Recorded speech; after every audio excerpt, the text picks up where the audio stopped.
In terms of fiction, Blood Meridian is widely considered to be one of the most violent books ever written. Blood Meridian has been compared to the Bible many times in terms of its scope and magnitude. It is an apt comparison because in the English literature canon, only the King James Bible could even come close to matching the bloodshed that McCarthy doled out.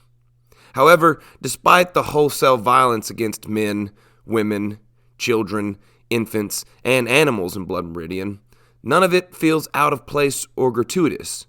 Why is that?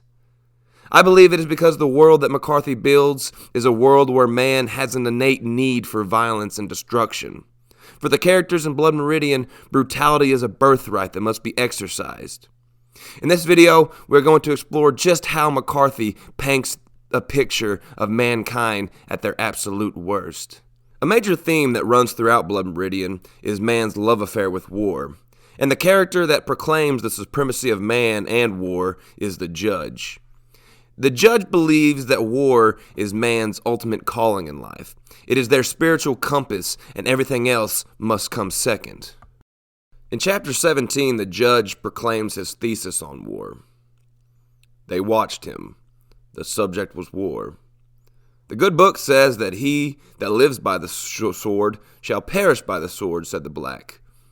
The judge smiled, his face shining with grease. What right man would have it any other way, he said. The good book doesn't count war and evil, said Irving, yet there's many a bloody tale of war inside it. It makes no difference what men think of war, said the judge. War endures. As well ask men what they think of stone. War was always here. Before man was, war waited for him. The ultimate trade awaiting its ultimate practitioner. That's the way it was and will be. That way and not some other way. The judge will go on to equate war with games, and that all children know that play is superior to work. The judge is making a proclamation that in each young man is a latent and innate need for war. Both the judge and his views on war have been extensively covered by many already. What I would like to focus on is the foundation of man's obsession with war. What connections are formed in a growing mind that will lead a child from schoolyard games to a desert massacre? The answer can be found in a long legacy of violence. McCarthy starts off the novel with two quotes and a newspaper excerpt. The excerpt reads, Clark, who led last year's expedition to the Afar region of northern Ethiopia, and UC Berkeley colleague Tim D. White also said that a re-examination of a 300,000-year-old fossil skull found in the same region earlier showed extensive evidence of having been scalped. The Yuma Daily Sun, June 13, 1982. Before the novel even begins, McCarthy is pointing out a legacy of violence to the reader. The book lets it be known that the acts of violence to be portrayed have been a long time in the making. This quote sets the stage for a story and country that is saturated with blood. This quote is also the start of a major theme of this work. The language and prose that McCarthy uses to describe the characters and their actions convey a message that their need for violence is deep and primal.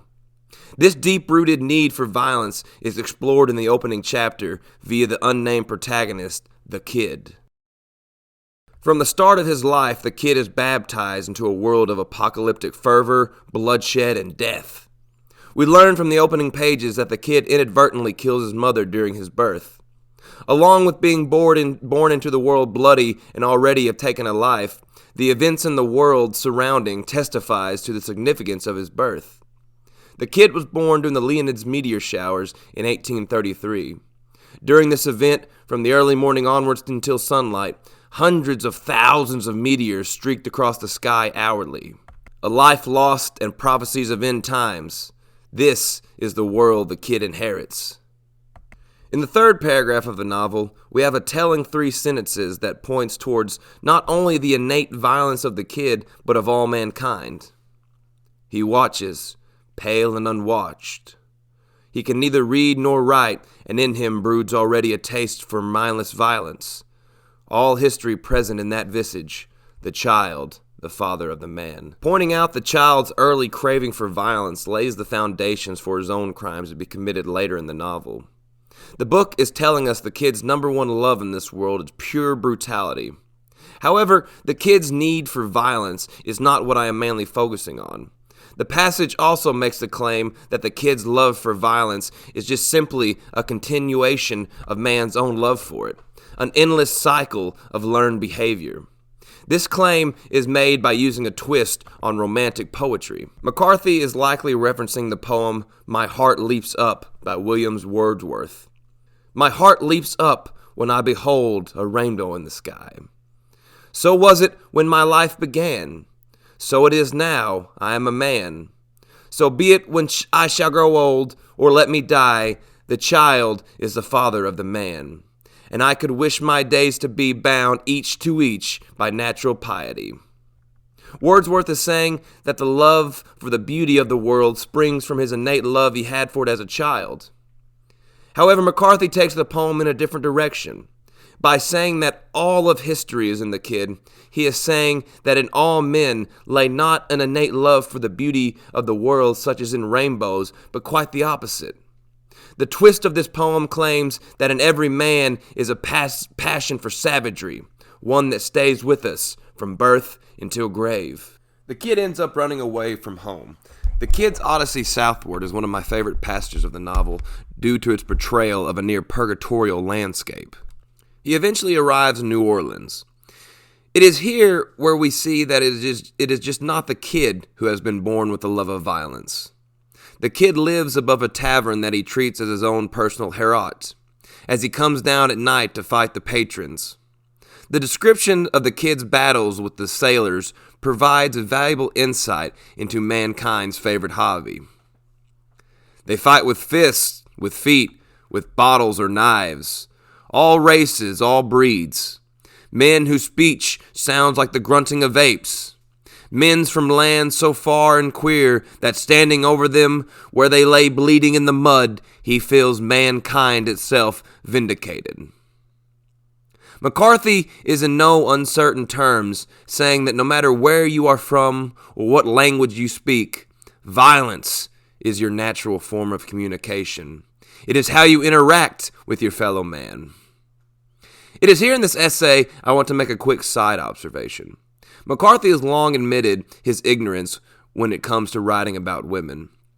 He had been quoted saying, "I will never be competent enough to write about women." Throughout this essay, I've been using words like man and mankind as a representation for all humanity. But in many cases, in the world of Blood Meridian, it is truly the male species that are mainly committing the atrocities. When women are highlighted, they are the characters that are showing the only examples of goodness and mercy. After the kid is shot, the people in the tavern ignore him.